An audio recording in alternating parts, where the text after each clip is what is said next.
Bonjour à toutes et à tous, bienvenue dans ce webinaire dédié au recrutement de l'armée de terre et notamment avec un focus particulier sur les recrutements pour les candidats de niveau bac et plus.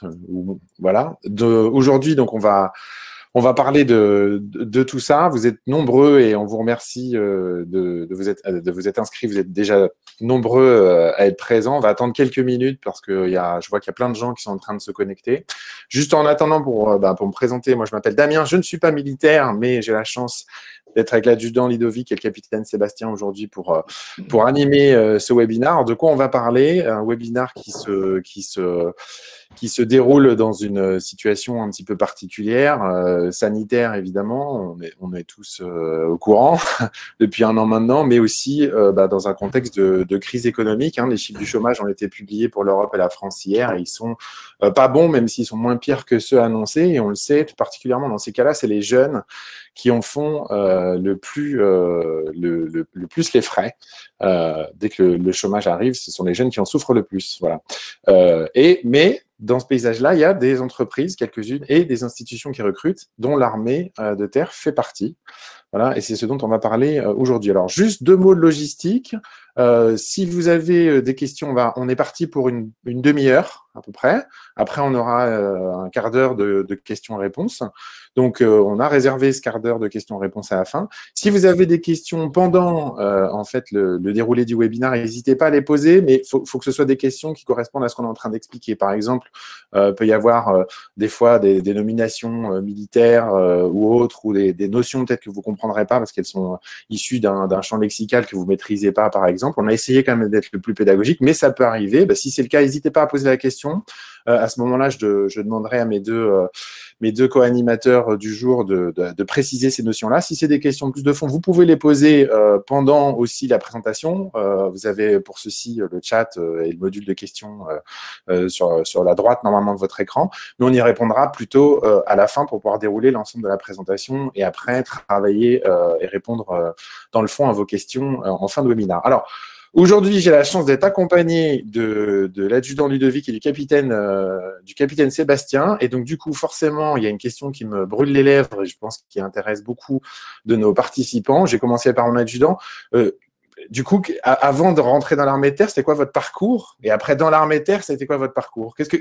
Quand est-ce que vous avez rejoint l'armée de terre et vous en étiez où dans vos études? Qu'est-ce que vous avez fait après? Alors, bonjour à toutes et à tous. Effectivement, je suis rentré dans l'armée de terre par vocation. J'ai voulu rentrer à l'issue du brevet des collèges. On m'a dit passe ton bac et on pourra faire quelque chose pour toi. J'ai effectivement passé le bac et je me suis engagé tout de suite après dans les chasseurs alpins. Il y a de ça 24 ans maintenant que je suis militaire. Donc j'ai commencé effectivement tout en bas de la chaîne hiérarchique pour gravir les échelons au fur et à mesure. Et ça fait maintenant 2 ans que je fais du recrutement pour l'armée de terre.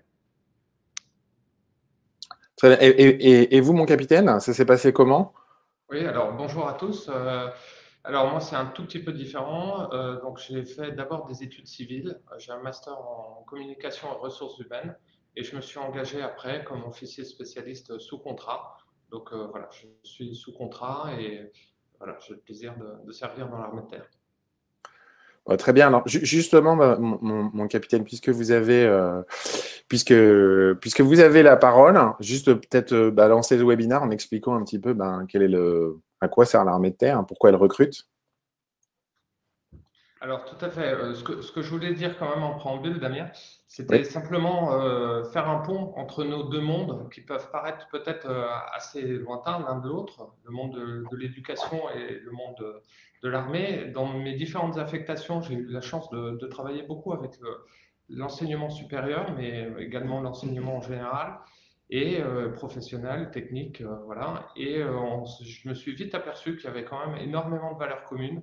Donc, le but aussi de cette présentation, c'est de vous montrer les différents échanges qu'on peut avoir les uns avec les autres, puisqu'on se ressemble énormément, et notamment dans le côté de vouloir le bien des jeunes, de vouloir leur donner bien plus qu'un métier. Et ça, le monde de l'enseignement forme très très bien les jeunes, les accompagne jusqu'à un certain point, et donc nous, on propose de les prendre après, mais je ne vais pas trop en dévoiler, c'est l'objet de la suite.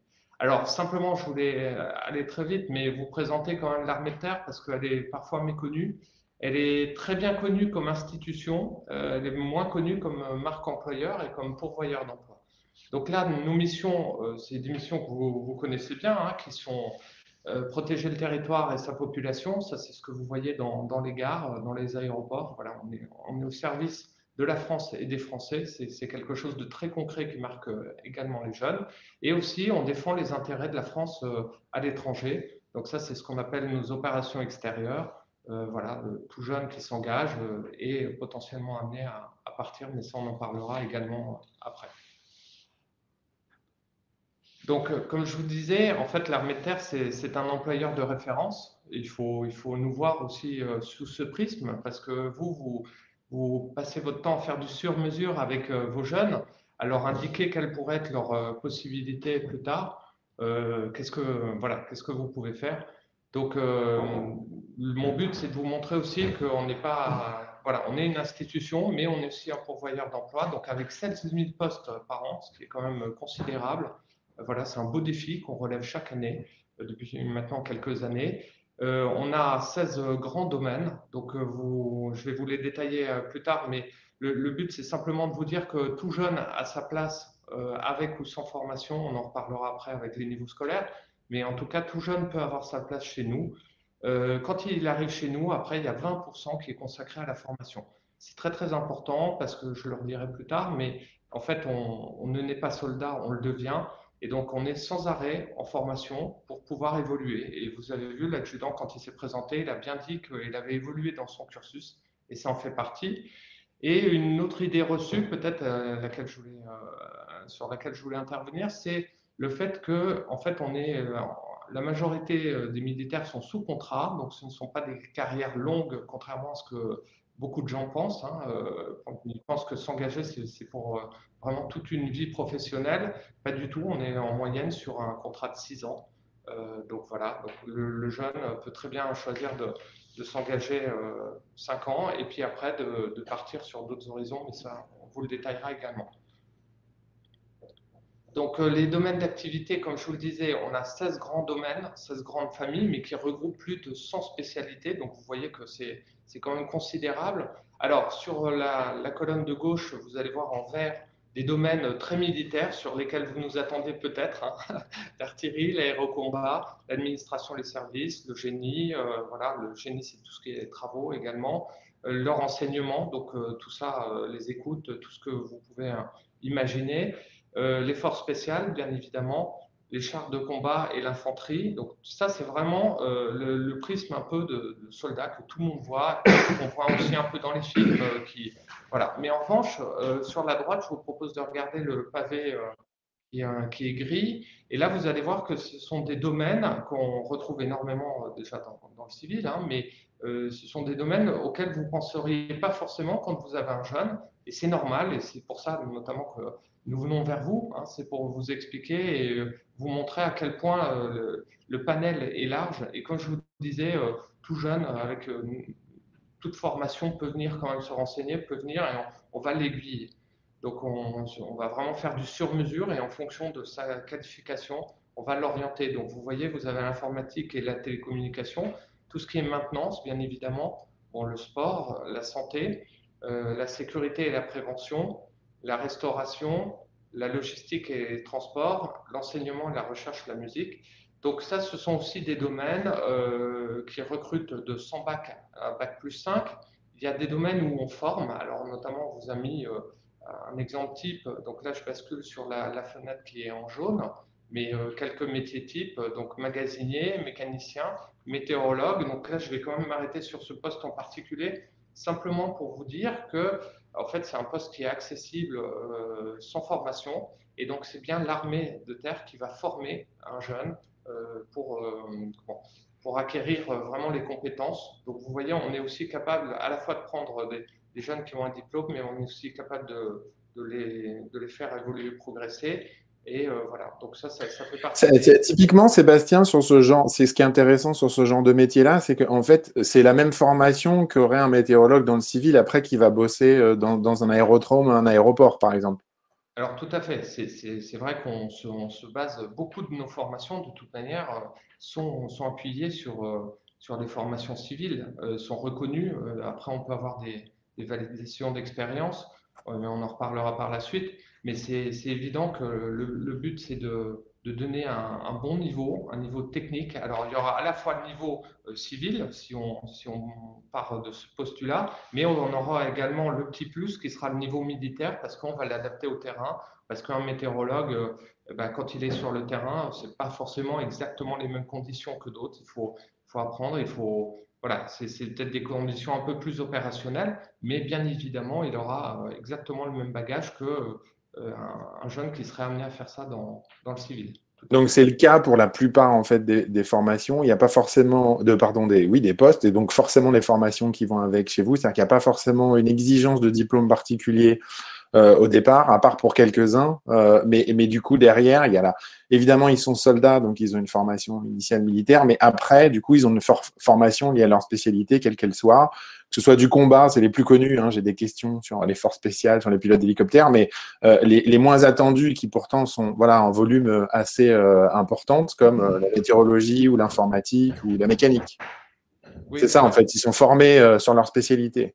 Tout à fait. Alors, ils sont formés. La seule petite précision, et ça me permet de faire un enchaînement parfait, merci Damien, on tombe sur en fait, le fait qu'avant tout, on est d'abord soldat. Ça, c'est quelque chose sur lequel on est assez clair auprès des jeunes, parce que le but, c'est vraiment de leur proposer une offre et d'être très réaliste, très concret quand on les reçoit. Et ça, l'adjudant vous en parlera mieux que moi, puisqu'il reçoit tous les jours. Donc, c'est d'abord, on est soldat. Et après, on reçoit une formation. Donc, en effet, on arrive avec un bagage scolaire. Voilà. Après, on reçoit une formation militaire qui dépend des différents métiers. Mais quoi qu'il en soit, on se fera toujours une formation militaire de base qui fera qu'on est soldat. Comme je l'ai dit, on ne n'est pas soldat, mais on le devient.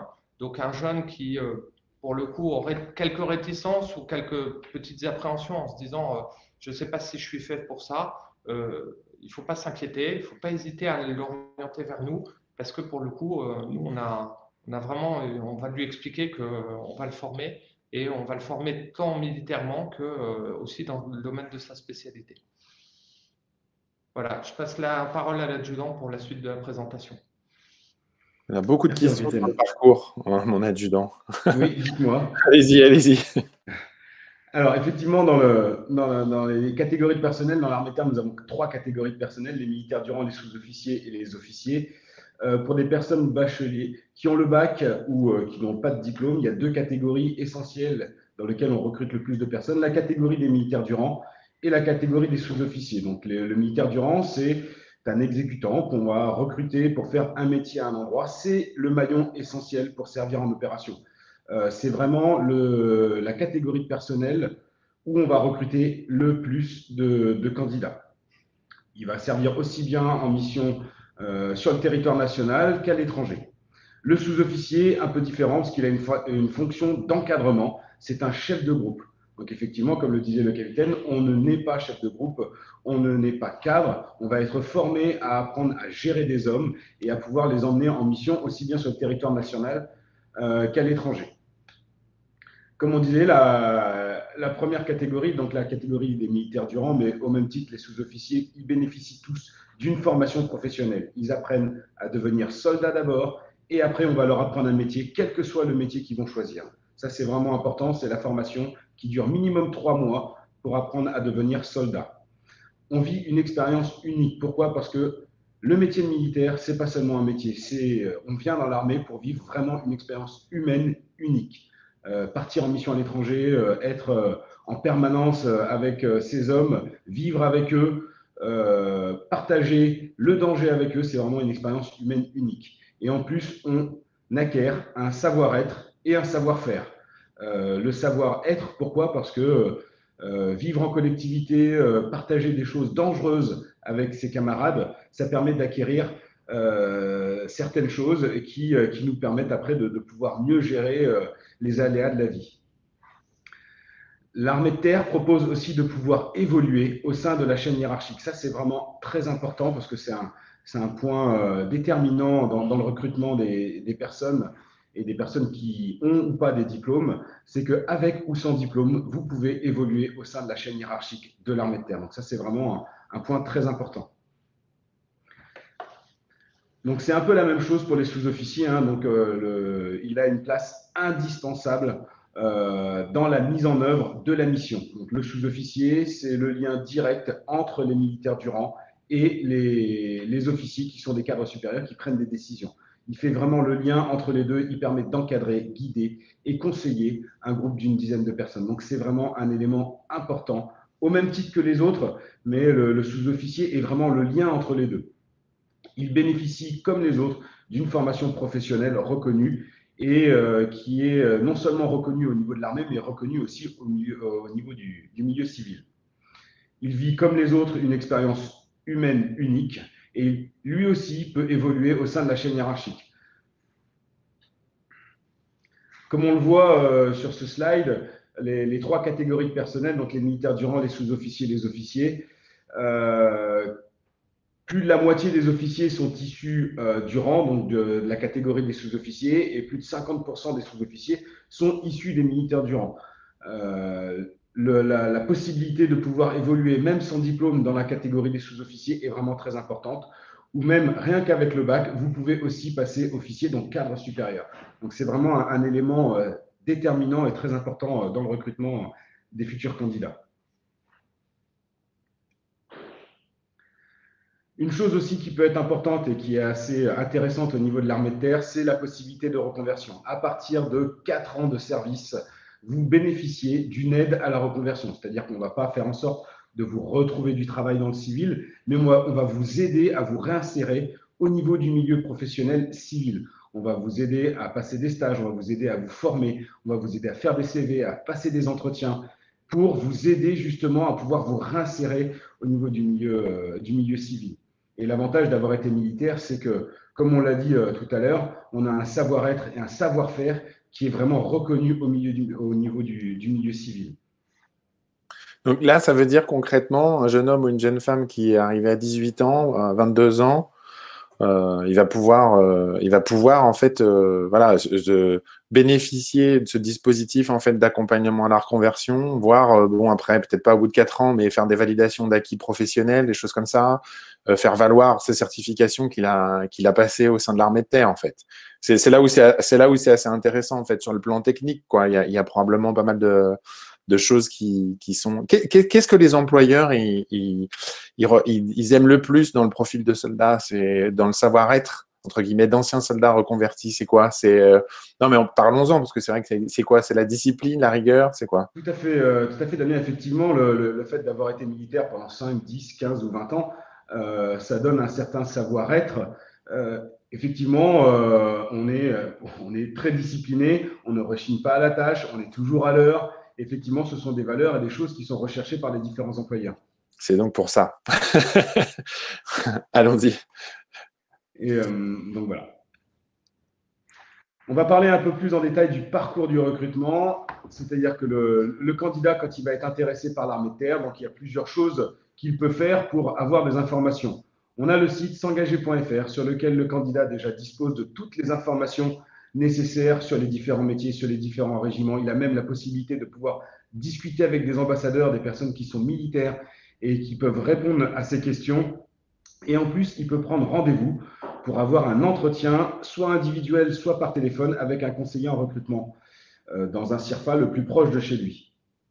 Ou alors, il peut directement se rendre auprès d'un CIRFA, donc d'un centre d'information et de recrutement des forces armées, pour avoir les informations nécessaires pour pouvoir s'engager ou juste pour avoir des informations sur l'armée de terre. Donc, la première étape, effectivement, c'est de s'informer sur les emplois. Comme je vous l'ai dit, soit par le biais d'un centre d'information et de recrutement, soit par le biais du site s'engager.fr. Une fois qu'il a eu les informations, on va lui donner un certain nombre de documents à fournir pour la constitution du dossier administratif. Il va ouvrir sa candidature. Et là, il va y avoir un entretien pendant lequel il va y avoir un échange entre le candidat et le conseiller en recrutement pour essayer d'établir un profil et pour trouver le métier qui correspondra le plus au candidat. Donc, on fonctionne comme vous. On essaye d'ajuster les métiers. On a plus de 400 métiers différents dans 100 spécialités différentes. Donc, il y a forcément un métier qui va correspondre au choix et au desiderata du candidat. Une fois qu'on a ouvert ce dossier et qu'on a fait cet entretien, on va aller passer des épreuves de sélection. Effectivement, pour rentrer dans l'armée de terre, n'ont pas des épreuves de sélection qui sont communes à toutes les catégories et tous les métiers. Donc, il va y avoir une visite médicale avec un médecin militaire, il va y avoir des tests psychotechniques, des évaluations de sport et un entretien. Une fois qu'on a passé ces 2 jours d'évaluation, le conseiller en recrutement, parce que c'est vraiment le point d'entrée et c'est vraiment l'interlocuteur privilégié et unique du candidat, reçoit les résultats. Et à ce moment-là, on ajuste le projet avec le candidat en fonction des résultats et en fonction des souhaits du candidat. Donc, c'est vraiment important de garder en tête que c'est le candidat, quoi qu'il arrive, qui prendra la décision finale. Nous, on est là juste pour l'aiguiller, le conseiller et faire en sorte qu'il puisse s'épanouir dans les choix et dans le métier qu'il va pouvoir trouver. Donc, c'est vraiment le candidat qui a le dernier mot sur les choix qu'il fera pour pouvoir ajuster son projet. Une fois qu'il a ajusté son projet, on envoie le dossier en commission et c'est la commission à Paris qui décide s'il est pris sur les choix qu'il a fait. Et ensuite, il devient soldat. Donc, à partir du moment où la commission a statué, il devient soldat, soit en tant que militaire du rang, soit en tant que sous-officier, où là, il va intégrer une école pour pouvoir être formé et devenir sous-officier, devenir cadre. Si je peux me permettre, mon adjudant, Bien du coup, sûr. vous venez de raconter du rôle du conseiller en recrutement, moi je peux me permettre, parce que je suis civil, c'est ce qu'on pourrait appeler un coach, hein. C'est-à-dire qu'en fait, il accompagne vraiment le candidat du début jusqu'à la fin, parce qu'il apprend à le connaître, du coup, j'imagine personnellement aussi, parce qu'il y a plein de notions à la fois voilà, de contexte et d'envie, d'historique scolaire, d'envie professionnelle, mais aussi, j'imagine, de contexte personnel qu'il faut appréhender. Il y a une relation particulière, non, entre les conseillers en recrutement et les candidats, j'imagine. Effectivement, Damien, on pose tout un tas de questions pour essayer de cerner le candidat dans le milieu professionnel, dans le milieu personnel, dans le milieu sportif, pour essayer justement de pouvoir avoir un climat de confiance entre le conseiller et le candidat pour essayer justement de pouvoir ajuster son projet au mieux. On les accompagne, pardon, allez-y. Oui, oui, oui, non, mais j'ai bien compris que Du coup, ça dure un peu. Enfin, chacun son rythme. Il n'y a pas de durée là sur le parcours que vous venez de dire. C'est-à-dire que de ce que je comprends que vous dites, c'est il n'y a pas d'engagement au début parce qu'au final, on peut venir juste même pour un entretien téléphonique pour se renseigner. Donc, il ne faut pas, de ce que je comprends, que les jeunes hésitent s'ils ont envie d'en savoir plus, parce que c'est vrai qu'il peut y avoir beaucoup de fantasmes peut-être derrière l'armée de terre ou voilà, non, mais ou au contraire peut-être de peur qu'il faut évidemment voilà dont il faut parler parce que voilà il n'y a pas de tabou et après c'est eux qui donnent le rythme sur leur candidature ou pas, comment ça se passe concrètement? Effectivement, c'est le candidat qui rythme sa candidature et je le dis souvent aux candidats. Nous, on n'impose rien, on donne des conseils, on les aide à se préparer physiquement, on les aide à se préparer aux entretiens. On peut même faire des entretiens avec eux pour justement ajuster leur projet au mieux. Mais effectivement, c'est le candidat qui rythme sa candidature. On l'envoie passer les épreuves de sélection que quand le candidat se sent prêt physiquement et intellectuellement pour passer les épreuves de sélection. Oui. On est là vraiment pour les accompagner du début jusqu'à la fin. Même une fois qu'ils ont signé leur contrat, on les appelle encore régulièrement pour pouvoir prendre des nouvelles, pour pouvoir les aider et pour pouvoir les aiguiller dans les décisions qu'ils ont à prendre en tant que militaires. Parce que forcément, ils ne connaissent pas forcément le milieu militaire comme nous, on peut le connaître. Donc, même après la signature de contrat, on les accompagne encore pendant quelques mois pour les aiguiller dans leur future carrière. En moyenne, du coup, ça dure combien de temps, ces étapes de recrutement? C'est plusieurs mois, j'imagine, ou c'est Effectivement, plusieurs il semaines? faut compter minimum 3 mois entre le moment où le candidat passe la porte d'un CIRFA pour avoir le premier entretien pour s'informer sur les métiers et le moment où on va pouvoir le recruter, il va pouvoir signer son contrat pour s'engager dans l'armée. C'est minimum 3 mois. Je vous propose d'avancer. J'ai plein de questions sur le parcours, mais je pense qu'on les traitera à la fin. Bien sûr. Je pense qu'on Oui, reviendra là-dessus, parce qu'il y a évidemment il n'y a beaucoup de pas de questions. souci. Les conditions d'admission, que ce soit pour les militaires du rang ou les sous-officiers, les conditions sont quasiment les mêmes. Il faut être de nationalité française, il faut être âgé de 17 ans et demi et de moins de 30 ans, être détenteur du bac pour les sous-officiers, avoir effectué la journée défense citoyenneté et être reconnu apte médicalement lors des évaluations.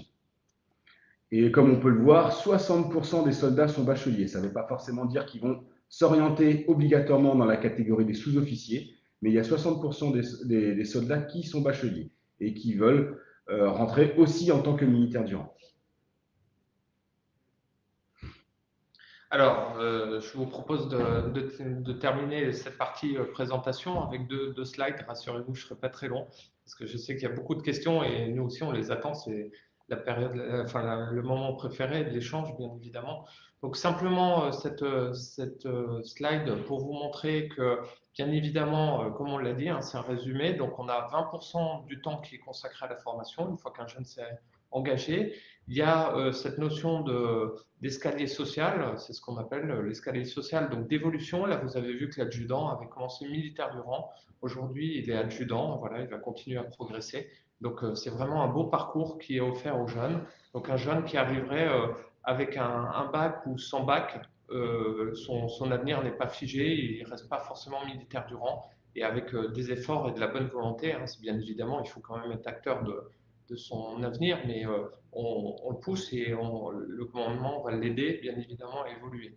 En moyenne, donc 6 ans de contrat. Donc vraiment, il faut se mettre en tête que chez nous, c'est une période donnée. On vient pour acquérir un certain nombre de choses. On en a parlé, hein, à la fois la certification professionnelle, mais aussi le savoir-être et savoir-faire. Je rajouterai juste une valeur peut-être dans ce savoir-être et savoir-faire qu'on n'a pas tout de suite abordé, mais qui est l'adaptation. Je pense que c'est vraiment quelque chose qu'offre l'armée, le sens de l'adaptation. Donc le jeune, plus tard, quand il ira dans le monde professionnel, peu importe la situation, il arrivera à s'adapter, parce qu'il aura connu énormément d'aventures, d'expériences, et donc il sera capable de s'adapter. Alors, simplement un dernier petit mot pour vous encourager à peut-être pousser l'échange, mais autrement. Vous avez sur le site s'engager.fr un espace qui vous est vraiment réservé, la page du monde éducatif et associatif. Donc, n'hésitez pas à y aller pour avoir plus d'informations, notamment pour voir comment orienter vos jeunes. J'espère que vous avez bien compris que nous, on était aussi dans du sur-mesure, tout comme vous. Donc, si vous avez besoin d'informations pour conseiller un jeune, il n'y a aucun souci, on vous la fournira. Vous pouvez aussi appeler directement les CIRFA, donc les centres de recrutement des forces armées le plus proche de chez vous, et avoir un échange avec un conseiller. Hein, voilà, l'adjudant Ludovic, par exemple, de temps en temps à ce genre d'échange pour conseiller, pour réorienter. Voilà, si on veut faire pousser un certain nombre de jeunes ou faire une présentation, voilà, c'est tout à fait possible. Donc ça c'est à demander directement au centre de recrutement le plus proche de son établissement ou de son entreprise. Vous trouverez toutes les coordonnées sur le site s'engager.fr. Il y en a combien en France des centres de recrutement? Alors, il y en a 104. D'accord. Donc, il y a souvent, alors pour les jeunes, bon, sans rentrer dans le détail, mais pour les jeunes, il y a aussi un système de permanence qui permet d'être vraiment au plus près du jeune. Donc, le jeune n'a pas forcément besoin de se déplacer, d'aller à l'autre bout de son département. Voilà, c'est aussi une de nos forces. Donc, ça couvre toute la France, y compris les territoires d'outre-mer, hein, c'est ça? Tout à fait, oui. Ok. Et donc, en fait, si je suis candidat ou si je suis conseiller d'orientation, si je suis professeur, en fait, je peux venir. Merci beaucoup, en tout cas, pour cette présentation. Vous aviez fini, mon capitaine, je pense. Oui, tout à fait. On va passer aux questions. Moi, j'en ai aussi des questions. On a vu parfois des visuels, des photos de femmes dans votre présentation. Évidemment, l'armée de terre n'accueille pas que des hommes, bien sûr. Mais du coup, il y a combien de femmes à peu près? Enfin, ça représente quelle proportion? Alors, il y a exactement 13 900 femmes au sein de l'armée de terre. D'accord. Okay. On est l'une des armées au monde à avoir le plus de femmes. Elles ont exactement les mêmes emplois, les mêmes responsabilités, la même formation et la même rémunération que n'importe quel homme militaire. Donc, c'est vraiment un gros avantage qu'on a au niveau de l'armée de terre, c'est cette mixité avec les femmes. Il n'y a aucune restriction pour les femmes à devenir soldats. J'ai vu aussi 6 ans d'ancienneté en moyenne. Enfin, moi, je tiens à faire la remarque à tout le monde parce que forcément, ça me touche qui suis issu du monde civil. Je sais que quand je regarde les statistiques de l'INSEE, il faut savoir que pour un jeune, un premier emploi en moyenne, c'est 18 mois. Ça veut dire qu'on est quasiment à 4 fois la durée lors d'un premier emploi. Alors, pour tout le monde, c'est pas un premier emploi.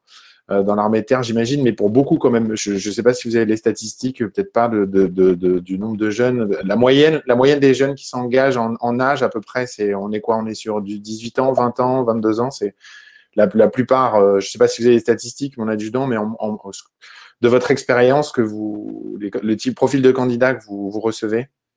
Alors, je vais juste me permettre pardon, allez-y. En fait, l'âge, en effet, on a quand même une population extrêmement jeune, puisque de toute manière, les missions qui vont être confiées, hein, vous voyez bien le fait d'être soldat, à la base, donc on est plutôt sur en effet du 18-20 ans, comme vous le disiez, avec un niveau scolaire complètement différent, comme on l'a fait dans la présentation. La seule chose que je voulais rajouter, c'est en effet sur cette durée de contrat. Un jeune, pour lui, 5 ans, ça peut paraître énorme. Voilà. Et là, c'est vraiment le travail de l'adjudant qui va lui expliquer que s'il veut être formé et que s'il veut avoir une vraie expérience militaire, il faut quand même passer du temps avec nous. On peut pas, la formation initiale dure 6 mois. Donc, vous voyez bien qu'après, il y a une formation complémentaire. Après, il y a d'autres formations. Donc, il faut bien quand même pouvoir voilà, envisager une certaine durée. Donc, je laisse la parole à l'adjudant pour compléter, mais c'est vrai que ça fait partie de l'accompagnement et des conseils qui sont donnés et de bien réaliser parce qu'en effet, on est sur une génération qui est habituée à plutôt 18 mois ou voire de l'intérim plutôt que des longs contrats.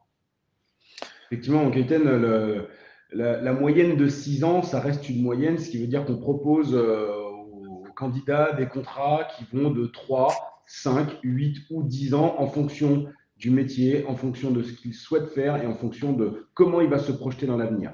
Mais comme disait le capitaine, la formation qui dure déjà minimum 6 mois pour un militaire durant et qui dure 1 an et demi pour un sous-officier, on ne peut pas se permettre de leur proposer un contrat d'1 an ou d'1 an et demi. D'une part parce que ça ne va pas être rentable et en même temps c'est qu'ils ne vont pas pouvoir commencer à toucher du doigt le vrai métier de militaire une fois qu'ils auront terminé la formation. Bien sûr. Alors, je vous propose de passer aux questions. Il y en a beaucoup. Alors, évidemment, j'ai les marronniers, hein, j'imagine, pour vous. Il y a une question qui dit: quel parcours choisir pour intégrer un service de force spéciale et comment se réalise le recrutement? Voilà. Question classique, mon adjudant. Alors, je vais prendre la main, si vous voulez bien, Damien, pour le recrutement des forces spéciales, parce que j'en ai recruté. Le recrutement des forces spéciales se fait essentiellement par la catégorie des militaires durants. Les forces spéciales recrutent en moyenne 1 voire 2 fois dans l'année, on va dire entre 40 et 80 personnes par an, parce que c'est un recrutement d'élite. Et le processus de recrutement pour pouvoir incorporer les forces spéciales dure quasiment 1 an, parce qu'il y a tout un tas d'informations, il y a des entretiens à passer directement avec les forces spéciales, il y a des stages à faire qui durent 15 jours auprès des forces spéciales pour commencer à tester un peu la valeur des candidats. Donc, c'est vraiment un recrutement d'élite. Il y en a très peu en France. C'est pour ça qu'on a une candidature qui peut être relativement longue. Il y a des questions, le même type, pour savoir comment devenir pilote d'hélicoptère et s'il y a des critères particuliers d'admission. Effectivement, comme le dit le prospectus, on peut devenir pilote d'hélicoptère avec le bac. C'est vrai. Vous pouvez devenir pilote d'hélicoptère avec le bac. Vous allez passer les épreuves de sélection comme n'importe quel candidat qui souhaite rentrer dans l'armée.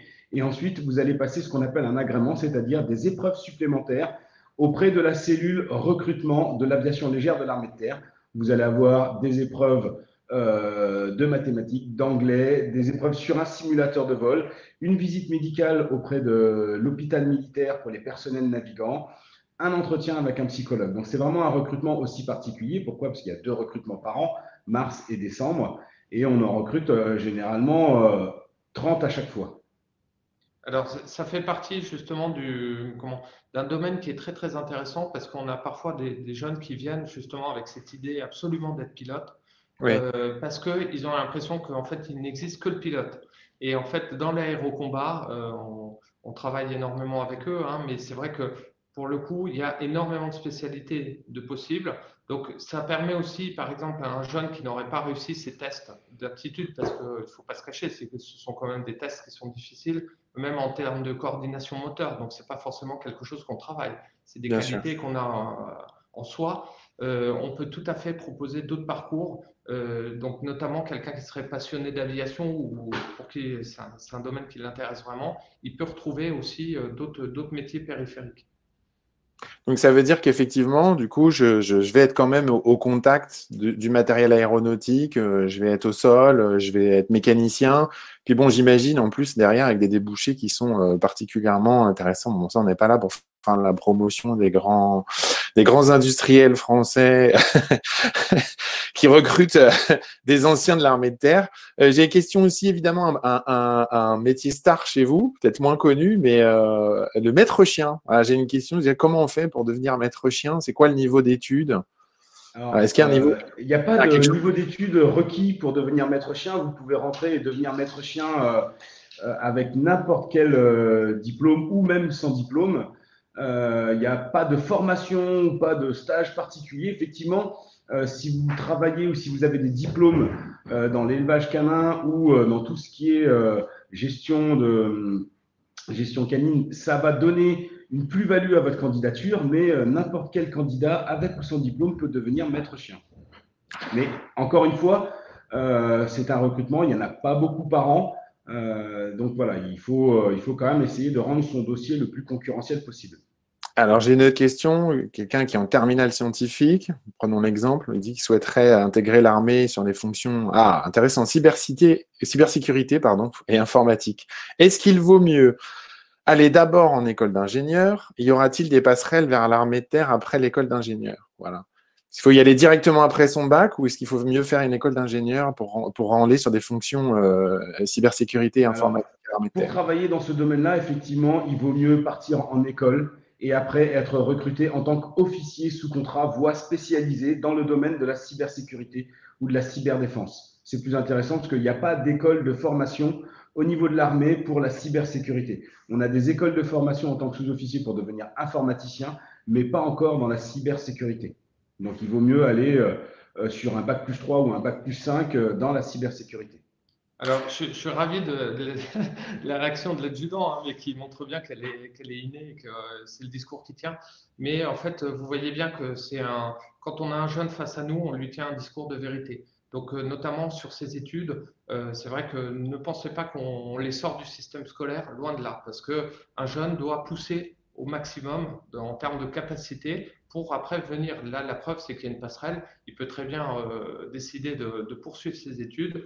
On le retrouvera après, il n'y aura aucun souci, il aura un niveau de diplôme très intéressant et on lui donnera un métier et une belle expérience. Donc voilà, donc ça c'est aussi, ça fait partie un peu parfois des divergences qu'on peut avoir entre nous parce qu'il y a une mauvaise compréhension, mais surtout ne pensez pas qu'on fait abandonner un niveau scolaire à un jeune, quelqu'un qui viendrait nous voir en mois de mars et qui dit j'abandonne, je ne vais pas passer mon bac, ça vaut pas le coup. Bien évidemment, le CER et l'adjudant est là pour en témoigner, mais on va le pousser, le conseiller en recrutement va vraiment le pousser à aller jusqu'au bout de la mission, parce que c'est ce qu'après on va lui demander. Donc finalement, ça n'aurait pas de sens qu'on lui demande de ne pas remplir sa mission et après qu'on lui demande. Voilà. Alors, la question, évidemment, je vais peut-être y répondre tout seul. Il y a une question sur la myopie en contre-indication pour pilote d'hélicoptère, mais vous y avez répondu tout à l'heure. Voilà, évidemment, c'est plus compliqué. Par contre, ça n'empêche pas, du coup, de travailler dans le milieu, l'aviation légère, l'armée de terre, et donc d'être au contact de ce milieu aéronautique, de travailler sur des hélicoptères et ce type d'engin-là, et d'être dans cet environnement ou de faire peut-être de la météorologie, j'imagine. Voilà, donc on peut travailler dans cet univers sans être pilote. Voilà, effectivement, la myopie, j'imagine, c'est plus compliqué de devenir pilote d'hélicoptère avec des problèmes de myopie. Il y a des questions sur tout ce qui est service de santé. Alors, je ne sais pas si la question là qui a été posée, merci pour cette question. Oui, quelle formation faut-il faire pour aller dans le service de la santé? Alors, je vais peut-être distinguer parce qu'il y a le service de santé des armées qui est encore autre chose.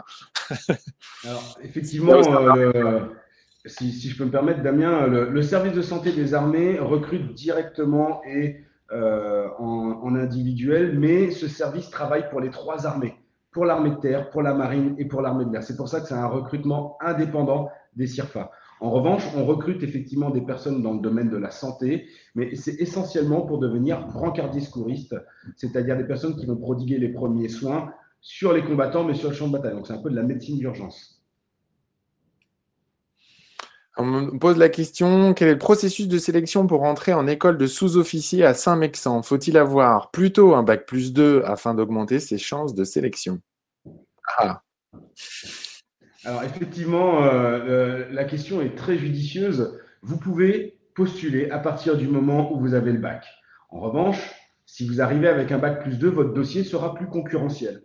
Donc, Vous aviez tout à fait raison par rapport à ça, Dani. Et la formation est quand même une formation académique. Donc, il faut avoir conscience que quelqu'un qui a un bac+2 est habitué à peut-être voilà, recevoir un enseignement un peu plus poussé, plus technique. Donc, c'est vrai qu'il valorise quand même ses chances d'être retenu, mais ça n'exclut pas et ça ne ferme pas du tout la porte aux autres.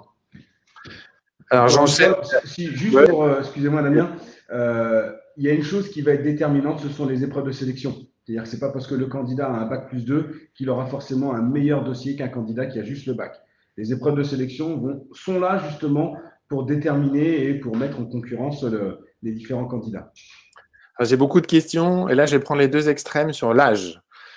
Quelqu'un qui dit, voilà, si par exemple on a 16 ans et qu'on veut s'inscrire, comment se déroule une préparation militaire, par exemple, si la personne veut devenir moniteur sportif? C'est 16 ans et j'ai la même dans l'autre sens qui dit, bon, bah, si j'ai plus de 30 ans, est-ce que je peux rentrer dans l'armée de terre ou comment je peux participer? Alors, pour répondre à la question, on va commencer effectivement par le candidat qui a 16 ans. Le candidat qui a 16 ans, on leur propose effectivement des préparations militaires découvertes. Ce sont des périodes d'essai d'1 semaine où le candidat va partir dans une unité n'importe où en France et vivre comme un militaire pendant 1 semaine. Tout est pris en charge, du billet de train, du logement, la nourriture, et il va vivre vraiment, il va être habillé comme un militaire et il va vivre comme un militaire pendant 1 semaine. Donc c'est vraiment très intéressant parce que c'est le premier moment où on peut commencer à toucher du doigt le métier de militaire et on peut vraiment montrer la vie du militaire de l'intérieur. Et après, ça, c'est intéressant. Oui.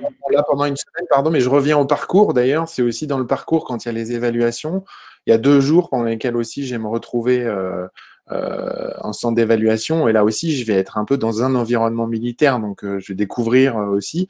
Là, les préparations militaires, la question, c'est on s'inscrit en CIRFA. Il faut retourner. Exactement. Le processus d'inscription pour les périodes militaires de découverte sont exactement les mêmes que pour quelqu'un qui souhaiterait s'engager dans l'armée de terre.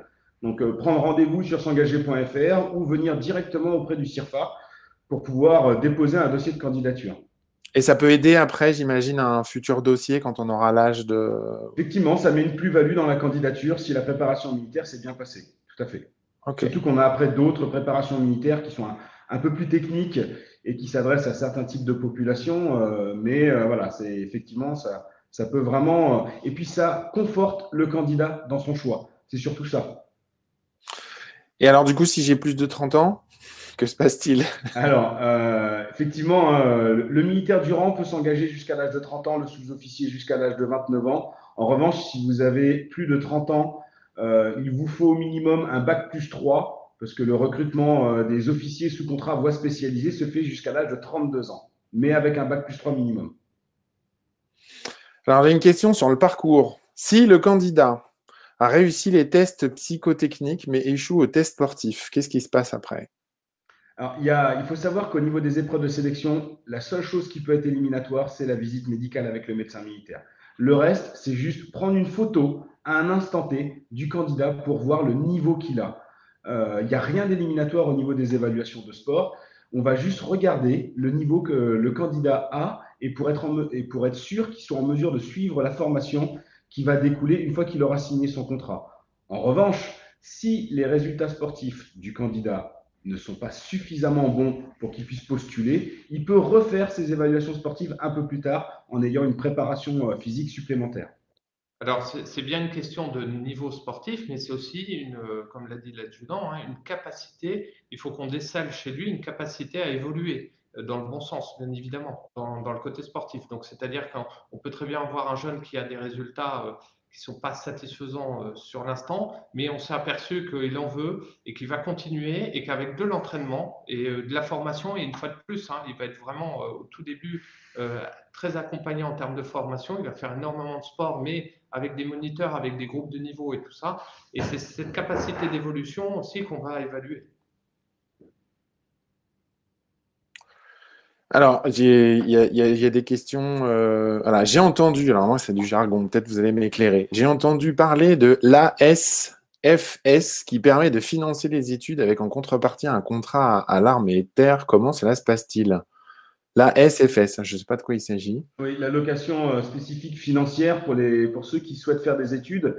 Effectivement, l'armée propose depuis 2 ans maintenant, je crois, de pouvoir financer les études de quelqu'un qui souhaite s'orienter dans un domaine bien particulier, que ce soit la maintenance, l'informatique, et après s'engager en tant que sous-officier dans l'armée de terre. Donc, on propose de financer les études soit d'un bac professionnel, soit d'un BTS, soit d'un UT, mais dans des domaines bien particuliers. Donc, effectivement, ce sont des choses qui se font. Et on a même deux voies de bac professionnel dans la maintenance des véhicules de transport routier et dans la maintenance aéronautique, de pouvoir commencer à recruter les candidats pour passer leur bac pro à partir de la première et la terminale, mais dans une école militaire, c'est-à-dire qu'ils seraient déjà militaires et ils auraient la formation de 2 ans de bac pro et après ils s'engageraient en tant que sous-officier. Très bien. Moi, j'ai une question un peu qu'on va évacuer rapidement. Il y a quelqu'un qui dit, voilà, si j'ai un CIRFA qui est spécialisé dans l'armée de terre, peut-il renseigner sur l'armée de l'air? Je pense que le mieux, c'est d'aller sur le site de l'armée de l'air, non? J'imagine.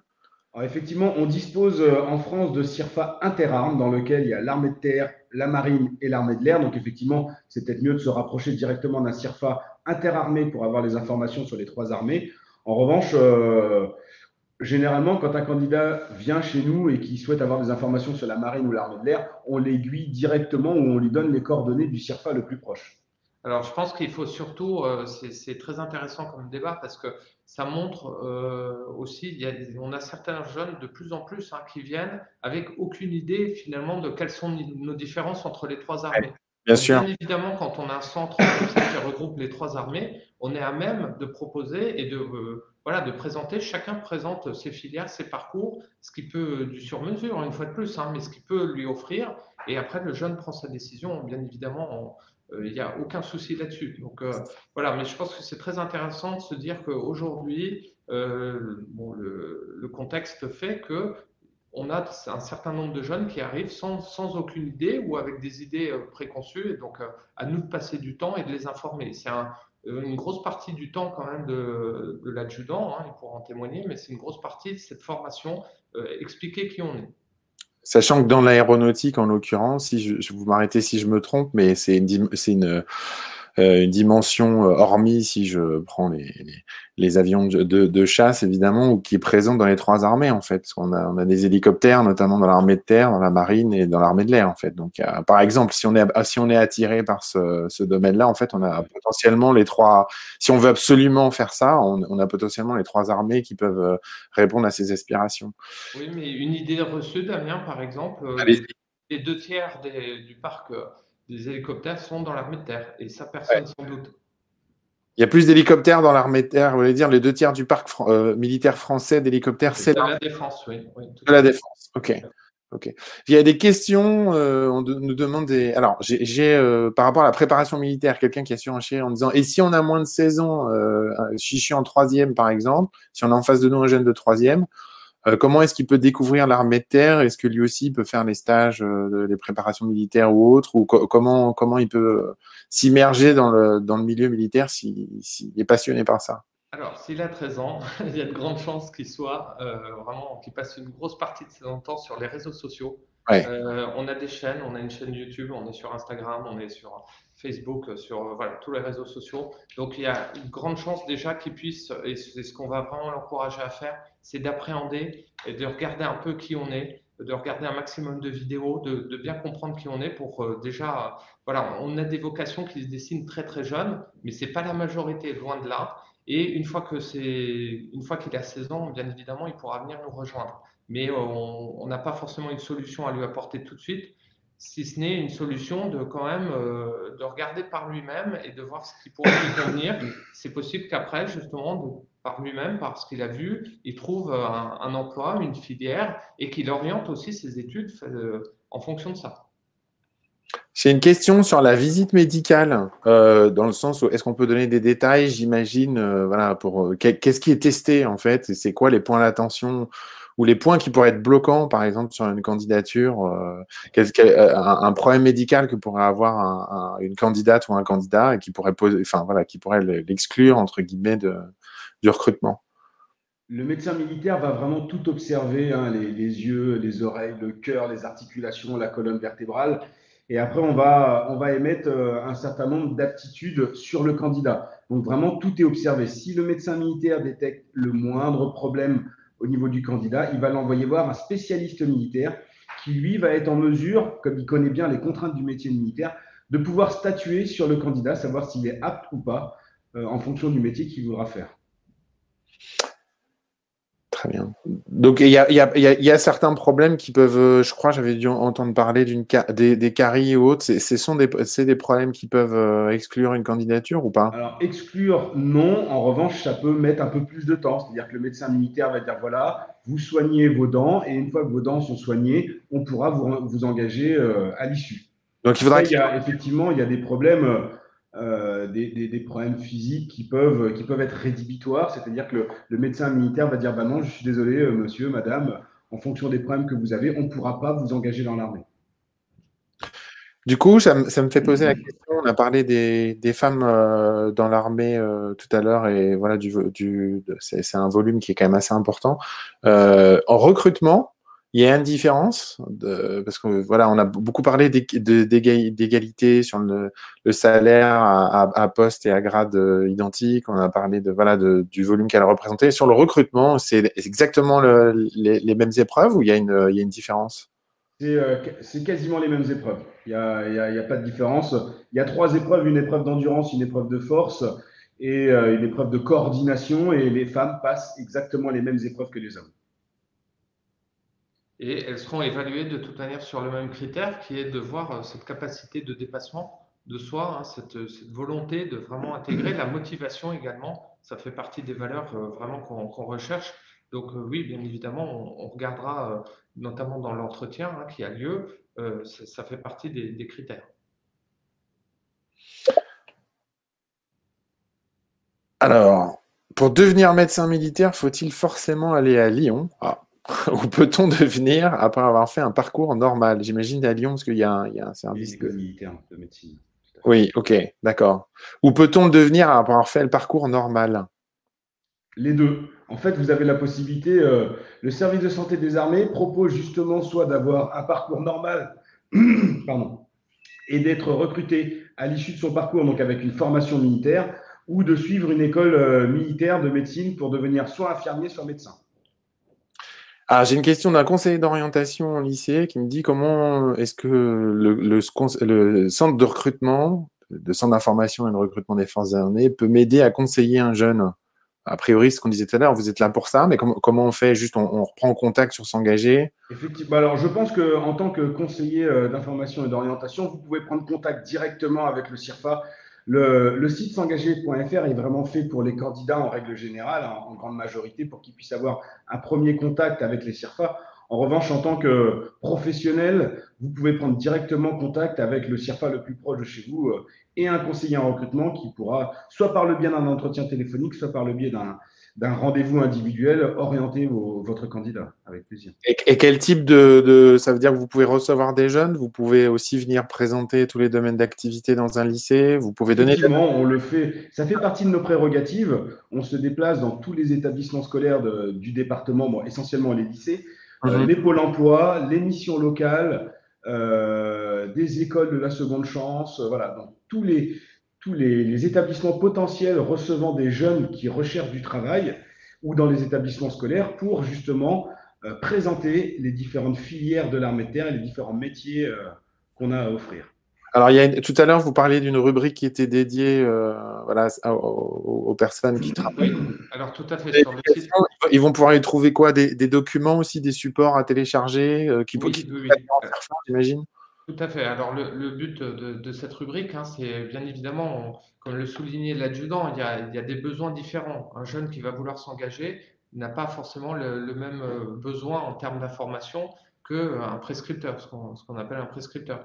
Et donc, on a décidé de faire différentes rubriques et on a cette rubrique du monde l'enseignement et associatif qui va compiler un certain nombre d'informations qui vous seront utiles notamment pour vraiment déjà imaginer ce parcours chez un jeune. C'est-à-dire qu'aujourd'hui, et c'est le but de cette rencontre, c'est d'essayer de vous dire, nous sommes un employeur, voilà ce qu'on peut proposer aux jeunes et après rentrer vraiment dans le scope des différents métiers que vous allez proposer à vos jeunes.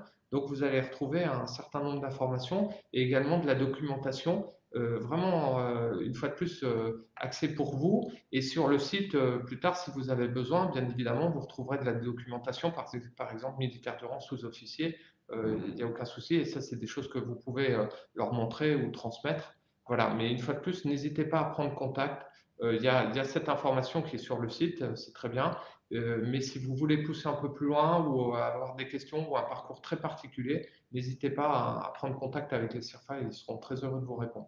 Alors, j'ai encore du monde et j'ai encore des questions, messieurs. Je ne vais pas pouvoir vous laisser tout de Il suite. n'y a pas de souci avec Il y a- plaisir. on me pose la question, alors on me l'a posée plusieurs fois, mais elle est quand même générique, donc je vais peut-être la recentrer. Quelle formation est proposée pour devenir officier? Donc, moi, du coup, je précise la question.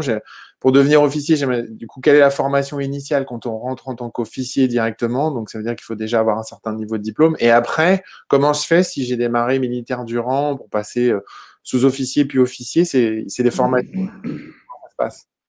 Alors, effectivement, je vais prendre le relais par rapport à la question. Vous pouvez rentrer directement en tant qu'officier. Dans la voie des officiers, il y a deux voies possibles. C'est-à-dire, soit vous allez faire du management et de l'encadrement, soit vous allez travailler dans votre domaine de spécialité. C'est-à-dire que vous avez un bac plus 3 ou un bac plus 5 dans un domaine et vous allez pouvoir travailler dans ce domaine. Ou alors, vous allez être recruté, pareil, à partir de bac plus 3, mais pour aller faire du management et pour aller ce qu'on appelle chef de section chez nous. Donc, vous allez encadrer 40 à 50 jeunes et partir en mission avec eux, partir sur le terrain et tout faire avec eux. Donc ça, c'est la voie du recrutement direct.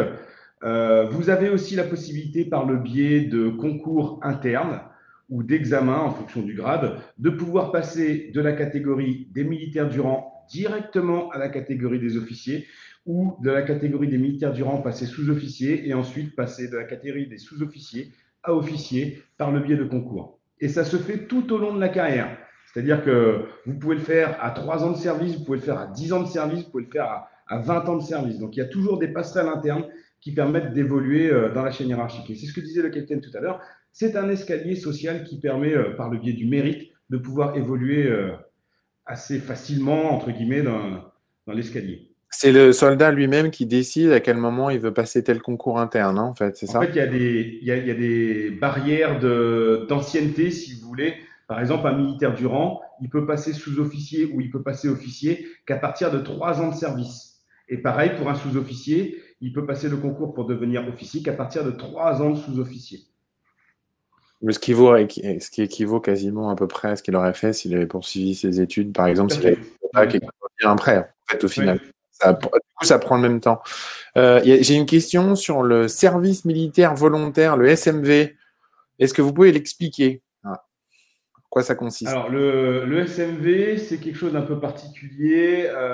Effectivement, ça s'adresse à des personnes aussi qui sont un peu déscolarisées, qui sont en perte de repères. Pourquoi? Parce que ça va être un encadrement militaire. Donc, il y en a deux de mémoire sur Paris.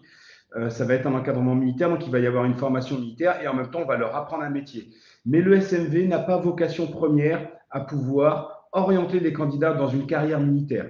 C'est-à-dire qu'ils ont des partenariats avec des entreprises comme Disney, La Poste ou d'autres, je ne sais plus, mais et ça leur permet de pouvoir être embauchés directement par ces entreprises, soit dans une filière infrastructure, soit dans une filière sécurité. Bah, merci en tout cas pour ces réponses. J'ai l'impression d'avoir traité toutes les questions. A priori, je n'en ai pas de nouvelles. Bah, juste pour rappeler voilà, que vous recrutez, voilà, c'est toute l'année, hein, c'est ça. Donc en fait, on peut candidater quand on veut, plus tard. Il y a une période idéale pour venir candidater ou pas?